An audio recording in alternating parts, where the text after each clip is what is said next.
Ikatan balak biasanya untuk mengikat tali pada benda yang bulat dan berat. Digunakan untuk mengangkat kayu yang berat seperti kayu bulat, papan atau tiang. Ikatan pertama ialah ikatan balak. Ikatan balak biasanya diikat pada kayu yang bulat dan berat. Okey.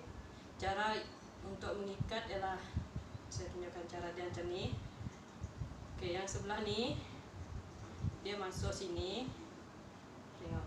Dia akan jadi macam ni. Lepas tu pusingkan dia sampai atas. Okey. Dia akan jadi macam ni. Okey, ikatan balak biasanya digunakan untuk mengangkat benda yang berat, kayu yang berat seperti kayu bulat, papan ataupun tiang. Ikatan manuk biasanya diikat pada batang kayu. Digunakan untuk mengikat kemah pada tiang kayu bagi memulakan ikatan pada kayu. Ikatan yang kedua ialah ikatan manuk pada batang kayu. Okey, cara untuk mengikat macam ni. Lepas tu ni yang dari sini masuk dalam, bawa pergi atas. Okey. Lepas tu tarik yang dekat sini masuk pergi dalam. Tengok ni. Yang ini ke sebelah ni, lepas tu yang ni ke sebelah ni.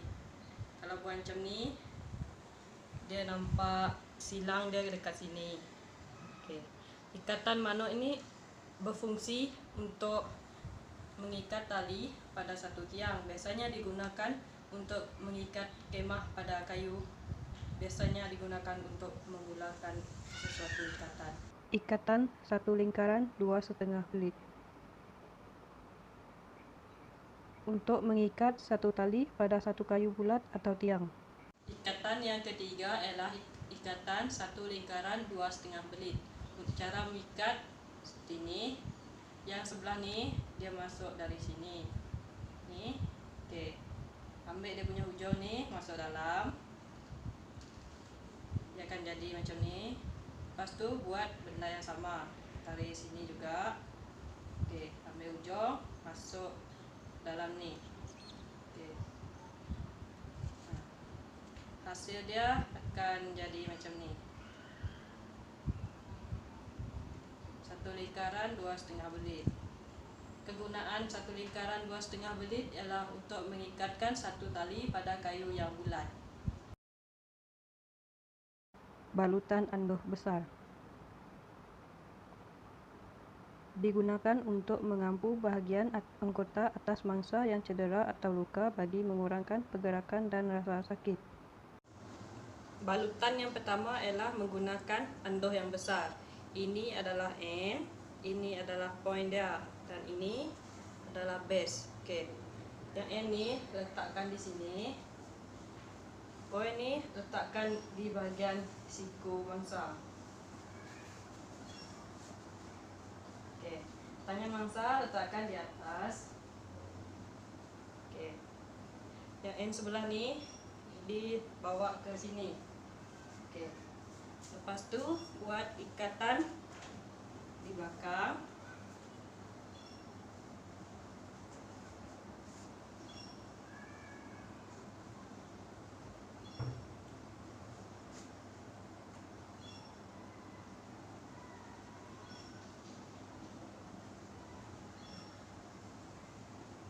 Ikatan ke belakang mangsa perlu kemas ya.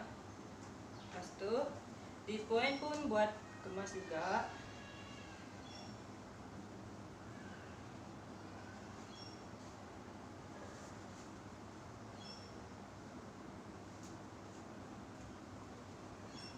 Okay. Balutan anduh besar digunakan untuk mengampu bahagian anggota atas mangsa untuk mengurangkan pergerakan dan mengurangkan rasa sakit. Ini adalah bahagian point tadi di bahagian siku mangsa yang sudah dikemaskan. Dan ini ialah bahagian belakang ikatan yang telah dikemaskan. Balutan anduh kecil digunakan untuk membalut luka kecil seperti di tapak tangan bagi mengelakkan luka terdedah dan mengurangkan rasa sakit. Balutan yang kedua ialah balutan menggunakan anduh yang kecil. Oke, anduh yang kecil boleh dibuat daripada anduh yang besar yang dilipatkan kepada dua. Dia akan jadi macam ni. Ini adalah bucu dia, ini adalah end. Ini adalah end dia. Oke. Dan ini adalah base. Penggunaan anduh kecil ni untuk membalut pada tapak tangan yang luka. Untuk membalut, cara dia macam ni. Bawa bucu ni tadi pergi sini. Yang sebelah ni silangkan dekat sini. Yang ni, yang sebelah ni silangkan juga. Dia akan jadi macam ni. Lepas tu bawa belakang, silang juga. Dan yang terakhir buat ikatan sini.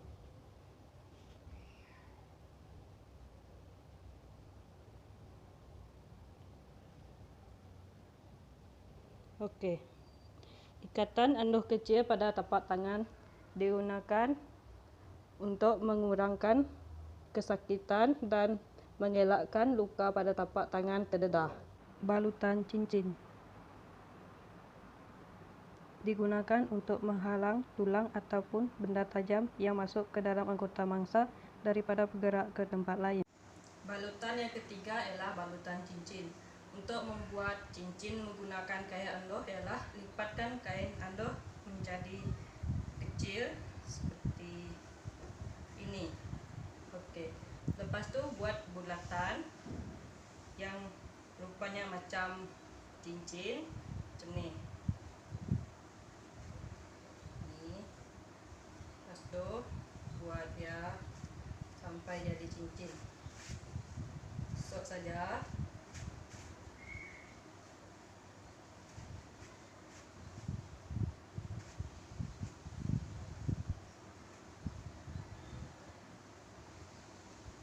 Okey. Dia akan jadi macam ni, macam cincin. Untuk menggunakan cincin pada benda yang tertusuk ataupun tulang, masukkan dia punya tengah ni dalam benda ni. Okey. Perlahan-lahan . Okey, lepas tu fungsi ni balutan cincin ni adalah untuk mengelakkan tulang ataupun benda tajam yang tertusuk pada mangsa daripada bergerak serta boleh mengurangkan kesakitan.